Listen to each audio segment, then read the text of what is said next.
Thank you very much, Madam Chair. I always believe in ladies first, so I gave Monica the opportunity to speak before me. No, thank you very much, and I think really this discharge procedure is one of the most important procedures we do in the House, because in order to maintain citizens' trust in the work we do, we need to make sure that the budget is spent correctly. And this House has a great responsibility to scrutinise that spending, and I would really like to thank the co-rapporteur, the shadow rapporteurs, the Secretariat and all colleagues who took part in this work, and we had an excellent cooperation. I would also like to express my gratitude to the work of the European Court of Auditors, which is an indispensable partner in the work that we do. Now, this discharge focuses on the year 2021, and we have observed a concerning increase in the error rate for expenditure, which now stands at 3%, as reported by the Court of Auditors. And this is well above the acceptable limit of 2%. In fact, for the majority of reimbursement-based expenditures, the error rate reaches an alarming 4.7%. And we must take immediate action to prevent this rate from growing even further in the upcoming years, and we are urging the Commission to launch additional initiatives to address this. The different methodologies used by the Commission and the Court of Auditors when using or when calculating the risk at payment or the error rate also complicates the comparability. Anyway, it makes it difficult to compare the two numbers. And this further adds confusion because the Commission, whenever the Court of Auditors presents an error rate which is positive, we use this in our communications, we accept it. Whenever there is an error rate presented which is unfavourable to the Commission, the methodology is disputed. And this is an approach which is not fair, and we should also change that in order to make it all a bit more logical. Even more alarming in that sense is the lack of responsibility and the failure to fully recognise shortcomings in the methodology with regards to climate spending. The Court calculated that spending on climate action has been overstated by €72 billion for the 2014-2020 period.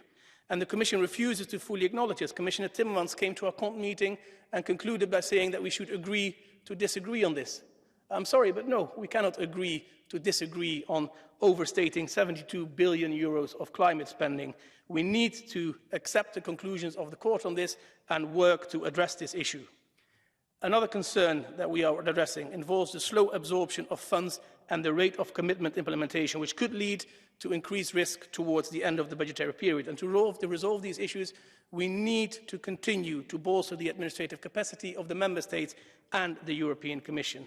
Now, we have in this discharge really emphasised the significance of the Union budget's performance, which includes utilising appropriate indicators, simplifying rules and procedures, and implementing better targeted controls. Transparency is a key element of a resolution, and we emphasise the importance of transparent operations across the board, including for NGO and intermediaries in terms of their funding and ownership. And we also request that the Commission establish an effective mechanism to ensure that NGO activities align with EU values.